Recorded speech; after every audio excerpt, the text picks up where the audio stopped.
Hello les amis et bienvenue dans cette nouvelle vidéo spéciale Pumpkin Autumn Challenge. Un challenge qu'on attend tous avec impatience chaque année, même si je vous avoue que cette fois-ci j'ai hésité à faire une vidéo, à participer réellement au challenge parce que j'ai tendance à ne jamais respecter mes palmes. Et quand j'ai vu la vidéo ce matin du Terrier de Limoges avec cette nouvelle façon de valider et ces titres, je me suis dit que j'allais participer quand même. J'allais revoir donc mes objectifs à la baisse pour pouvoir lire 6 livres et obtenir le titre. J'ai les crocs, attendez. Le titre exact, c'est ça s'appelle Avoir les crocs, histoire que je vous dise pas trop de bêtises. Bien sûr, si jamais vous avez envie d'en savoir plus sur le challenge, l'organisation, les différents tableaux, catégories, etc., je vous invite à aller voir la vidéo du Terrier de Limoges. Elle explique tout ça à merveille, je vous mets les liens en barre d'infos. Pour cette page, je ne vais pas vous présenter 6 livres, mais plutôt 9, histoire de me laisser une marge de manœuvre et de me donner vraiment toutes les opportunités de réussir le challenge cette année. J'ai pioché dans un petit peu tous les menus tableaux, donc c'est parti, on commence avec le premier tableau. Pour ce premier tableau automne frissonnant, j'ai 3 lectures à vous présenter. La première rentre dans la catégorie Viens flotter avec nous, avec les mots-clés horreur et épouvante. Il s'agit de La maison hantée de Shirley Jackson, un classique du genre avec cette maison hantée, ces fantômes, ce côté vraiment paranormal, épouvante, horreur, bref, ça rentre parfaitement dans la catégorie et depuis le temps qu'il traîne dans ma palle, j'ai hâte de le sortir de là. On enchaîne avec la catégorie L'enfer des backrooms et cette fois-ci je compte lire Dans les angles morts d'Elizabeth Brundage avec tout le côté mystère puisqu'on a une maison avec un meurtre à l'intérieur mais il y aurait aussi eu des meurtres dans le passé.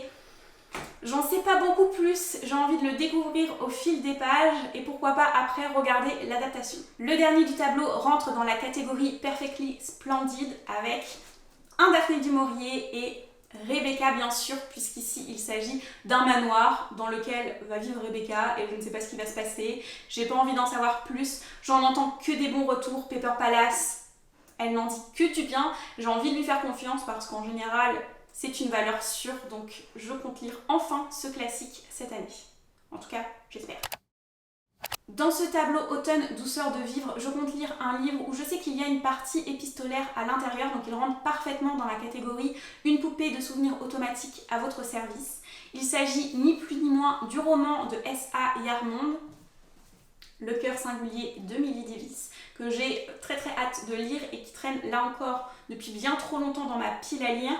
Je ne sais plus exactement de quoi ça parle, mais je sais qu'il y a des vibes très automnales, qu'il y a ce côté épistolaire, et je crois qu'il y a une mamie végane à l'intérieur. Je pense que tous ces éléments-là font un bon mélange pour que ça me plaise. J'ai aussi choisi un livre dans la catégorie La Dame Chouette des îles bouillantes, et là j'ai choisi les mots-clés magie, école. Je compte bien entendu lire La 9e maison de Leigh Bardugo, avec tout ce côté magie, université, fantôme. C'est trop des vibes qui me font très envie en ce moment et ça tombe bien parce qu'il rentre aussi dans le thème du mois pour le Sororité Challenge de Camelot Magicadou, donc c'est parfait. Je vais bien évidemment profiter de mon club de lecture, le Galactic Book Club, pour rentrer un livre dans la catégorie La loi fondamentale de l'échange équivalent. Et avec les astronautes, on va lire Celle qui a tous les dons de M.R. Carré. C'est un livre qui me fait très envie parce que j'ai adoré découvrir M.R. Carré à travers le livre de colis et j'ai envie d'en savoir plus sur les œuvres de l'auteur. Donc j'ai envie de lire celui-ci qui va parler, je crois, de zombies, de post-apo. J'en sais pas beaucoup plus, mais là aussi j'ai envie de me lancer les yeux fermés dans cette lecture, comme à peu près toutes les lectures que je fais parce que j'adore ça tout simplement.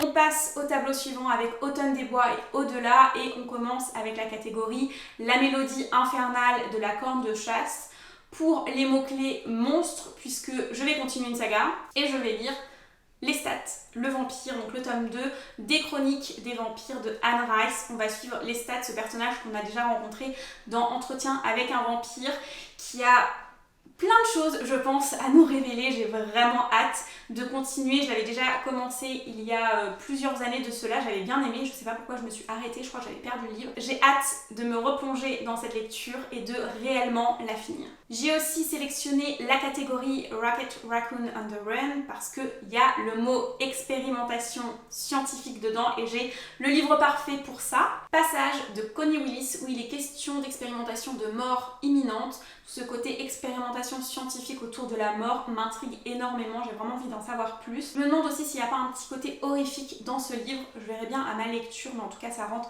parfaitement pour les mots-clés expérimentation scientifique, science-fiction. Et on arrive déjà au dernier livre que je vais vous présenter qui rentre dans le menu Automne douceur de vivre et plus précisément dans la catégorie We Always Find a Way, puisqu'ici j'ai sélectionné ce livre pour le mot-clé inclusivité. Il s'agit de The Shadow Cabinet qui est le second tome, le premier tome étant Her Majestic Royal Coven qui va être bientôt traduit en français il me semble, je crois en novembre. Ici, il est question de magie, de sorcière et il y a beaucoup d'inclusivité puisqu'il y a beaucoup de personnages queer à l'intérieur. Le premier tome se finit sur un cliffhanger, donc j'ai hâte de continuer cette histoire de magie avec ces personnages que j'ai adorés et je vais le lire avec Jurassic Jones puisqu'on a lu le tome 1 ensemble, donc on va continuer la saga ensemble. Voilà pour ce qui est de ma palle du Pumpkin Autumn Challenge. J'espère vraiment que je vais réussir à lire au moins 6 livres sur 9 de cette pile à lire. Je ferai 2 vidéos, 2 vlogs plus précisément consacrés au challenge. J'intégrerai 3 lectures sur chaque vlog, comme ça normalement je valide le titre, je sais plus le nom, mais vous voyez de quoi je parle.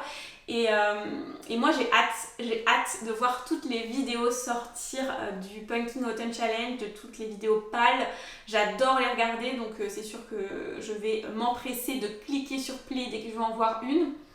Et sur ce, eh bien, je vais vous laisser là. Je vous dis à très vite sur Insta, sur TikTok, sur YouTube. Et en attendant, je vous souhaite d'excellentes lectures.